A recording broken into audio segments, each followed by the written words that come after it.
Men over 50, if you can't stand on one leg for 10 seconds, watch this. There's a 10-second test that predicts how long you're going to live. It doesn't involve a doctor, a blood draw, or a single piece of equipment. You can do it right now standing in your kitchen in the next 10 seconds. And if you're a man over 50, there's a real chance you're going to fail it.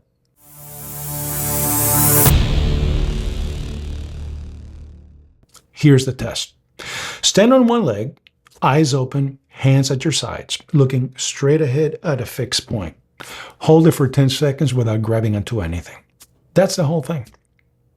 It sounds too simple to mean anything, but researchers followed hundreds of people in their 50s, 60s, and 70s, and the ones who couldn't hold that one leg stand for 10 seconds were close to twice as likely to die in the years that followed. Not from falling, from everything. Because balance isn't really about balance. Balance is a window into how well your entire body is aging.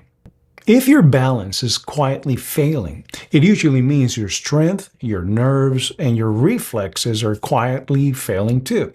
And that shows up everywhere, not just when you're standing on one foot. I'm 58 years old, 5'10", 173 pounds, and I try to stay between 12 and 15% body fat year-round. But 10 years ago, I was 218 pounds. I was eating badly, drinking alcohol regularly, and heading exactly where most men my age are heading. I turned it around with whole food and resistance training, and I've spent a year since studying what actually keeps a man strong and independent as he gets older. And here's what almost nobody talks about. The thing that steals a man's independence at the end of his life usually isn't a heart attack. It's a fall.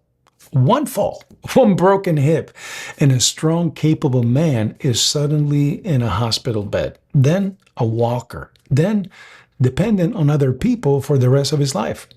And it happens more than you'd ever guess. A large share of older men who break a hip never walk the same way again, and many don't survive the year that follows. The last 5 years of most men's lives are spent immobile. Not from disease, but from a slow loss of strength and balance that nobody warned them about. Most men don't see it coming because it doesn't announce itself. It just quietly takes pieces of you until one bad step takes the rest. And the warning signs show up years earlier in a simple 10-second test. So why does standing on one leg predict so much? Because holding that position isn't one skill. It's 3 systems working at the same time. Your inner ear is sensing where your head is in space. Your eyes are feeding your brain a reference point. And the small muscles in your feet, ankles, and hips are making hundreds of tiny corrections every second to keep you upright. When you're young, all 3 run in the background for free. After 50, every one of them fades unless you train it. The nerves that fire your fast twitch muscle fibers get slower. The muscles around your ankles and hips get weaker. And if you spend most of your day sitting, your body quietly decides, hey, I don't need to balance anymore, so it just lets it go. That's the part that should make you angry. This isn't aging you can't control, it's aging you've been allowing. But before I show you how to fix it, I want to give you something. If you want the full step-by-step breakdown of what I'm covering, I made a free 8-page guide called the Men Over 50 Fat Loss Blueprint. It's the 4-step framework I use to drop 45 pounds at 50 and keep it off almost 10 years later. The link is the first thing you see in the description, so grab it. It's completely free. Why not? Now let's fix your balance. First, let's do the test properly, because the details do matter. Stand next to a counter or a wall so you have something to grab if you need it.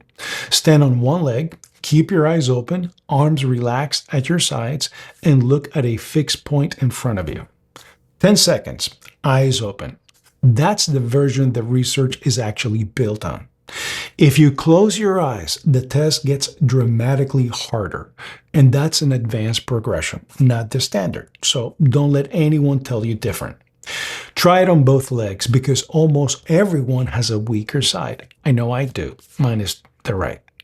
If 10 seconds is easy, good. That's exactly where you want to be. If you're wobbling at 4 or 5 seconds, you've just found something worth working on. Here's how to train it. And none of it takes extra time out of your day. Okay, so number 1, the daily one leg stand. Every time you brush your teeth, stand on one leg and switch halfway through. 2 minutes a day, twice a day, and you're training balance every morning and night without even thinking about it. Number 2, heel to toe walking. Walk in a straight line, putting the heel of one foot directly in front of the toes of the other, like walking a tightrope. 20 steps down the hallway, 20 steps back. That trains the side-to-side stability that keeps you from tipping over. Number 3, and this is the one that most men skip, get stronger on one leg. Balance is not separate from strength. A big reason you wobble is that the muscles in one leg can't stabilize your whole body weight on their own. So train them. Step ups onto a low step. Slow, controlled split squats while holding the counter. Even just standing up out of a chair leading with one leg. Strong single legs are what turn a wobble into a rock-solid stand. Number 4, train your ankles and feet. Stand up, rise slowly onto your toes, then lower just as slowly, and do 15 of those. Your calves and the small muscles in your feet are the foundation everything else balances on, and most men never train them at all. Do these 4 things, and you're not just checking a box. You're rebuilding the exact systems that keep you upright and on your own 2 feet for the rest of your life. Now, here's the good news, and it's bigger than you think. Balance and strength are trainable at any age. A study that followed people for almost 50 years found that even those who started exercising later in life still improved their physical performance. So it is never too late. The man who can stand on one leg, get up off the floor without using his hands, and carry his own groceries at 80, that man is not lucky. He's the man who trained these things at 60 while he still had the chance. That's the whole game after 50. It was never about how you look on the beach. It's about how independent you are at the end. Strength is freedom. Balance is freedom. And both of them are still yours to build, starting with 10 seconds on one leg today. So go ahead and try it right now before you forget. And if this made you think of someone, a friend, a brother, your dad, send it to him. That one share might be the thing that keeps him on his feet and out of a hospital bed 10 years from now. If you want more straight talk about staying strong and independent after 50, subscribe to the channel so the next one finds you. I'll see you in the next one.